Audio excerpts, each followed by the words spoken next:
Hey folks, welcome to another edition of My Car Guru, where I always try to encourage, enlighten, educate folks about something that is critical to their existence in this modern world, and that's the automobile and how it impacts our lives. So that's all the introduction that we need. Today we're talking about something a little bit different, and that's racing.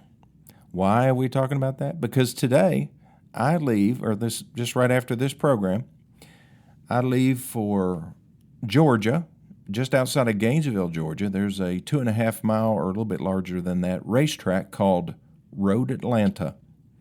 And at that particular racetrack this week and this weekend is really a series of races culminating in a race on Saturday, which is called the Petite Le Mans. So what does that mean? Petite means small.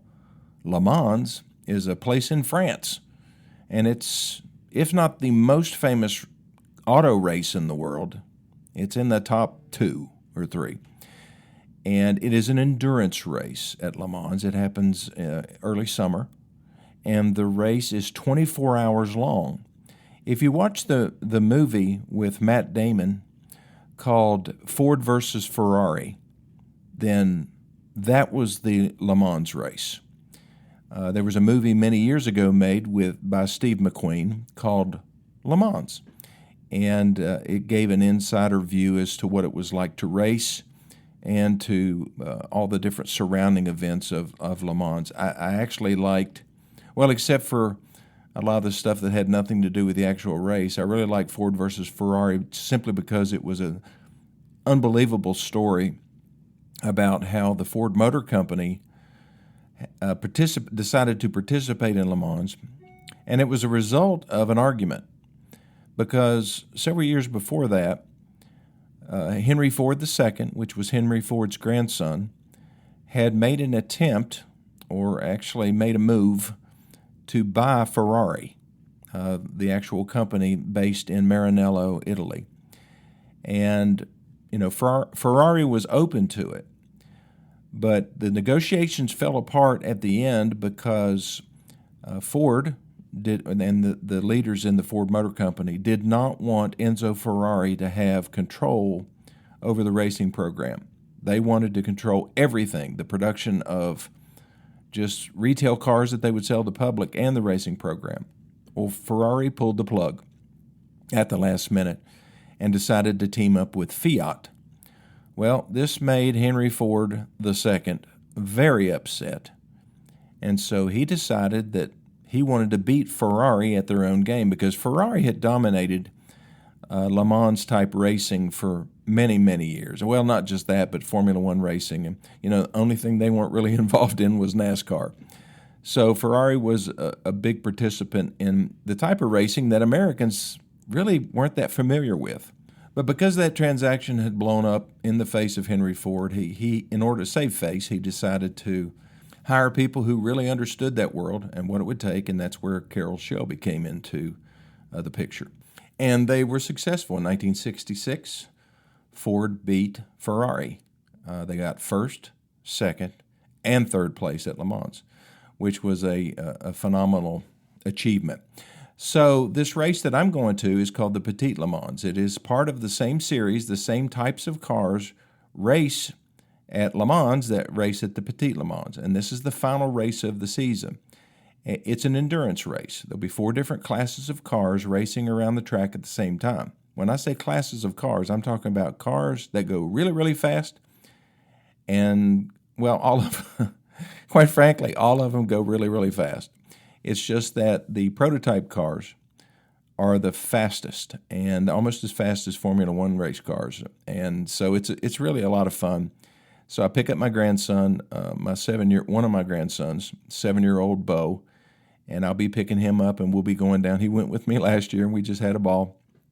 And so we have a big motorhome that we rent. We park it in the same place every year. It's just right beside the track. Well, it's in what they call the S-turns at Road Atlanta, and it's just a great view.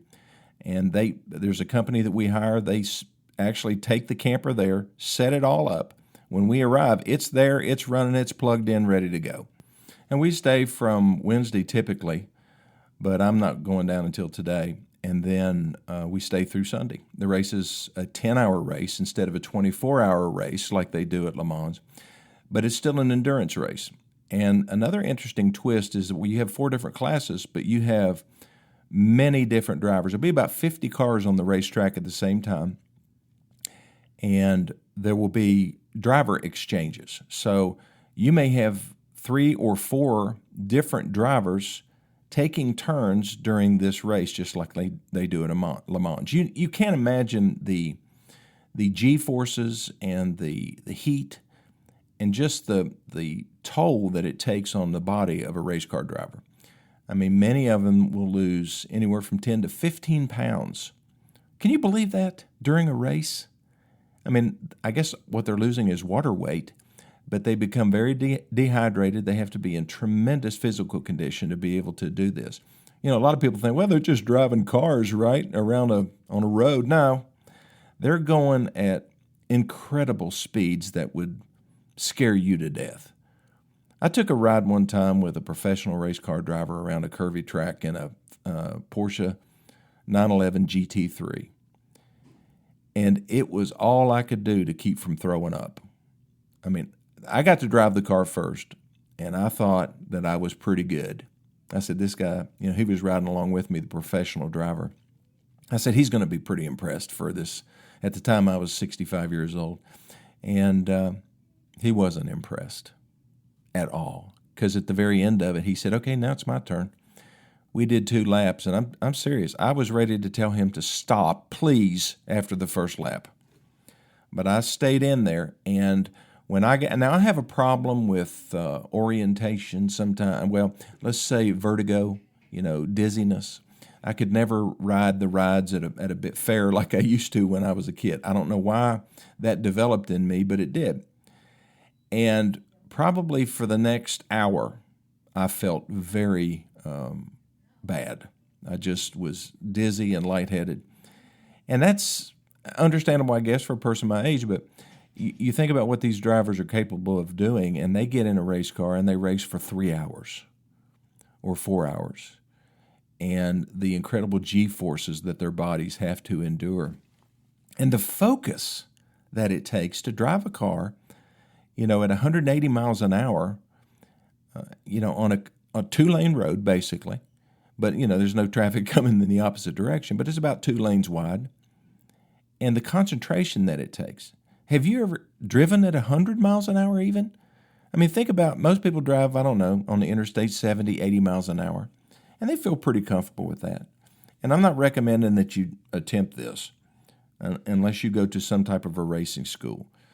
But I wish that everybody could do that and see what it's like. I got to drive a NASCAR race car around Charlotte Motor Speedway. I got to do 30 laps by myself in a car. It was 3 10-lap sessions. And the fastest I got was 165. And as I'm driving around, I'm thinking, I just can't imagine doing this with one car on either side of me and cars in front of me, cars behind me, and we're all doing 165 miles an hour on a tri-oval racetrack. Just the amount of focus that it would take, because you're literally inches away from another car. And so I have a great deal of respect for these people. You know, most people that see the races on, you know, maybe wives that aren't into racing or husbands that aren't, or kids that aren't, you know, they just see cars going around a track and it's no interest to them. But if you really get into it and really watch the races and what these guys are capable of doing, I mean, it is quite amazing. Okay, I'll take my first break, and we're going to talk about all the different, well, basically the 10 most popular types of racing in the world and what's different about them. And I'll be back in just 1 minute.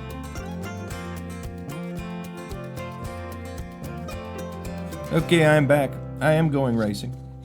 And I really wanted to dive into this just a little bit and educate folks on the different types of racing. We're just going to talk about the top 10 different types of racing as far as popularity is concerned, because, you know, there are aficionados in each field, people who know the most about a particular type of racing and know nothing about something else. They respect it because they understand how difficult it is and what it takes to be successful doing it.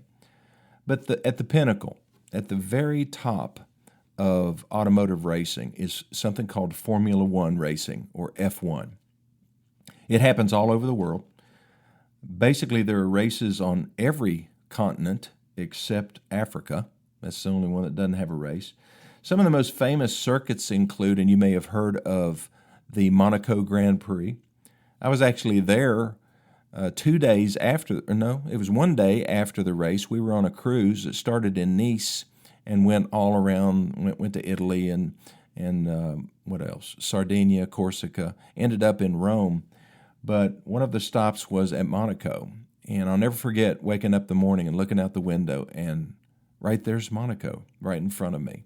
And it was something that I had seen for years and years on, in books and in movies and things like that. And to finally actually be standing there is quite the experience.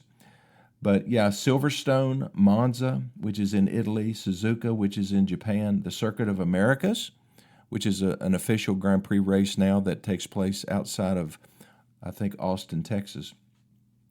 But it's really the pinnacle of what they call open wheel racing. So, there are two different types of cars. There's open wheel, where the wheels, the tires, are actually exposed. There's no fenders over top of the wheels. And then there's closed wheel racing.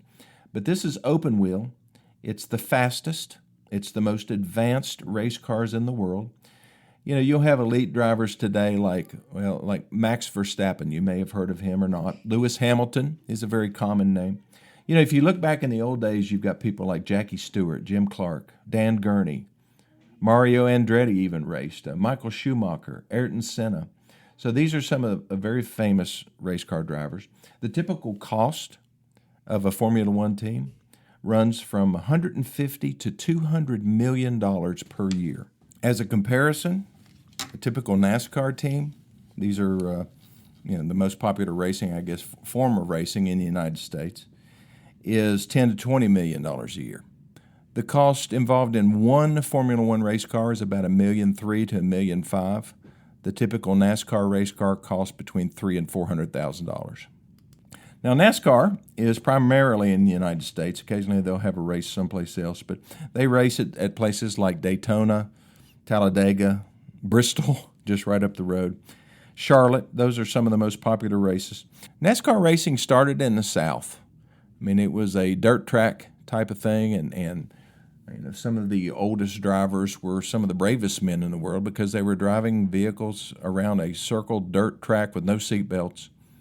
They were mostly cars from the early 50s, and heavy metal, no safety devices. They finally figured out that they needed to start putting roll cages and seat belts to hold the drivers in place. And NASCAR exploded across the South and then made its way to the Northeast, tracks like Dover, and out west like Las Vegas, which I've driven a Ford Mustang, what was that, a Mach 1 around the track at Las Vegas Motor Speedway. And it's just so much fun to be able to get out there and do that. But I never kid myself into thinking I'm anywhere close to the ability of those fantastic drivers, some of which had names like Dale Earnhardt. He was always my favorite. Jeff Gordon, Bobby Allison, Bill Elliott, Darrell Waltrip, Rusty Wallace, who owns a bunch of car dealerships in this region.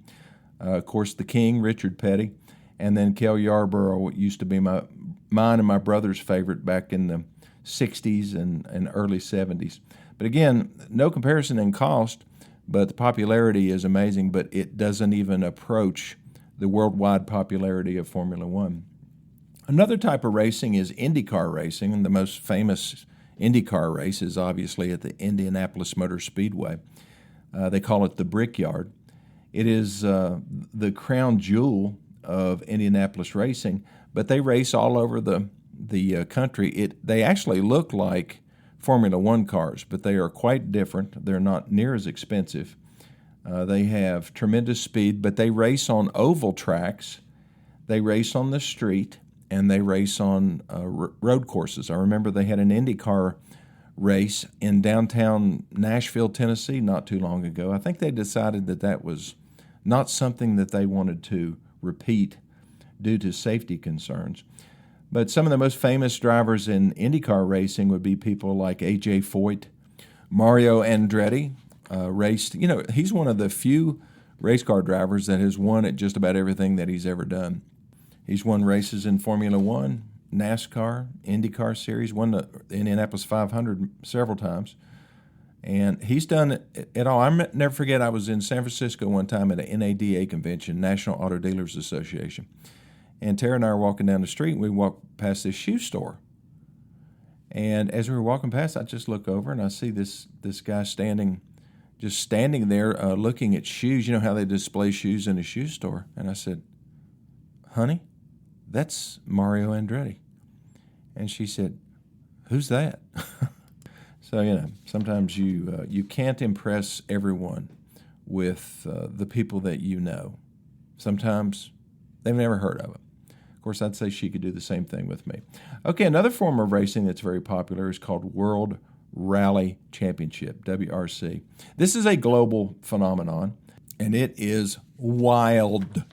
You can watch some of this on YouTube, but these crazy people get in these extremely high performance, typically all-wheel drive cars, but many times they're front-wheel drive or rear-wheel drive, but usually all-wheel drive in these days.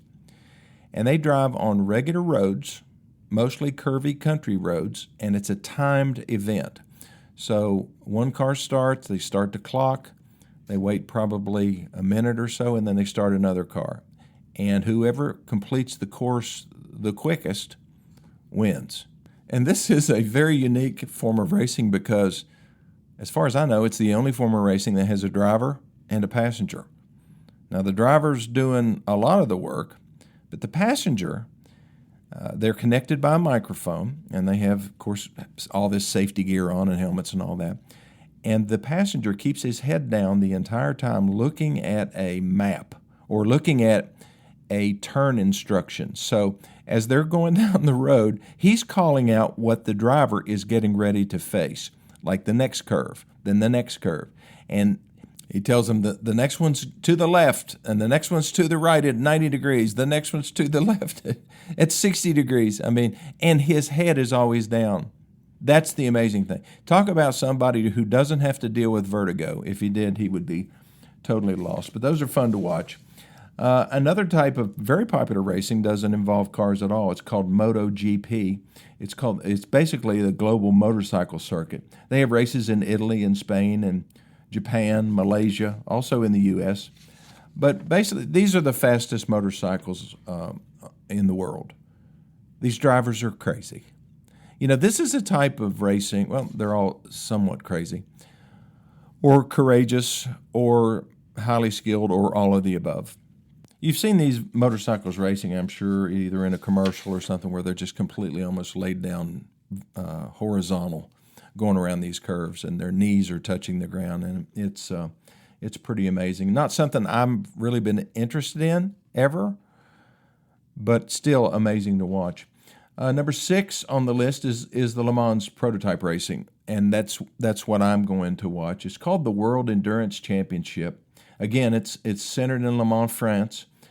It goes all over Europe, U.S., Asia, the Middle East, and it's popular because it tests the durability and teamwork of these different teams. Now, some of the most famous teams are Porsche, obviously, Ferrari, BMW, Ford, Acura, Cadillac, Chevrolet with the Corvettes, very, very successful.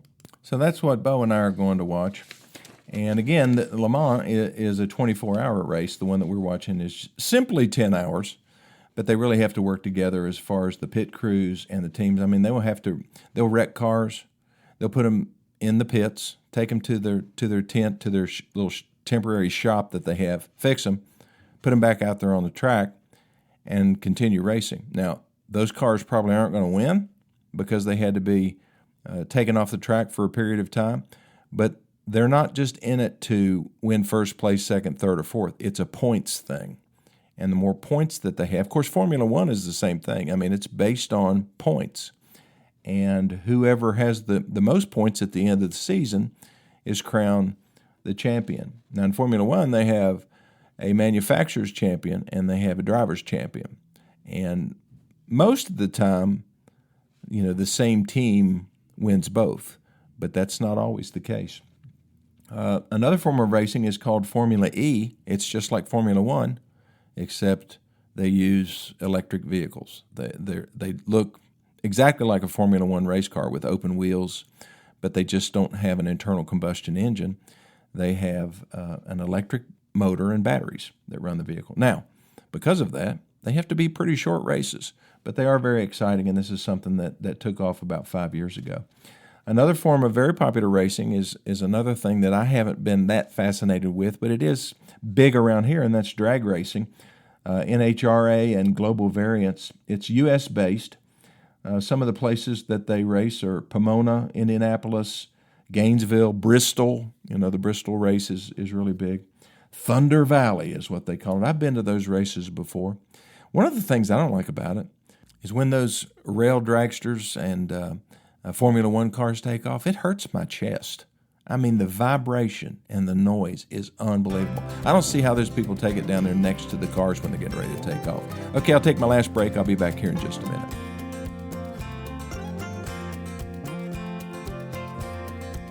Okay, the final two forms of racing that I want to just go over real quick is one is called World Touring Car Racing, and it takes place in Europe, Asia, South America. It's kind of what NASCAR used to be when they used to race like almost real cars. Now the cars are complete. Well, the only thing that looks like the actual vehicles that they represent are graphics. All the cars are practically identical, and that's one of the reasons why you see such close racing in NASCAR. Now, the World Touring Car, they're production-based sedans, and they're modified to be safer, but they are relatable. You know, you can actually look at that car, and if you go to a showroom, you're going to see that same basic car. It's going to have racing tires on it, probably has a roll cage in it, just to keep the driver safe. But they are, you know, more stock cars. And they used to call NASCAR stock car racing, but that's not even close to the truth anymore. Okay, the final form of racing is an off-road rally racing called Dakar, D-A-K-A-R. That's in Africa. It originated from the Paris to Dakar race that is primarily in Saudi Arabia, and it's popular because it's a grueling 2-week endurance race across deserts and dunes for cars, trucks, motorcycles, buggies. They call it the ultimate test for man and machine. They used to have the Baja 1000 in Baja, Mexico, and they had to eliminate that. They still do a version of that race, but it is not anything like it used to be because too many people got killed. And that's the last point I want to make. You know, racing has become extremely safe because of the safety advances that they have done in cars. There are still drivers that lose their lives in race cars. But back in the late 50s and the 60s and even up into the 70s, it was very common for, even just in Formula One racing, for 12 to 15 drivers to die in a particular season. They used to I read a book one time called The Killing Years, and that's what it was about. It was about racing and how many people would lose their lives, primarily because most of the drivers didn't wear seatbelts. And the reason they didn't wear seatbelts is because they didn't want to become trapped in a car. They would rather be thrown from the car than to burn up because the gas tanks exploded.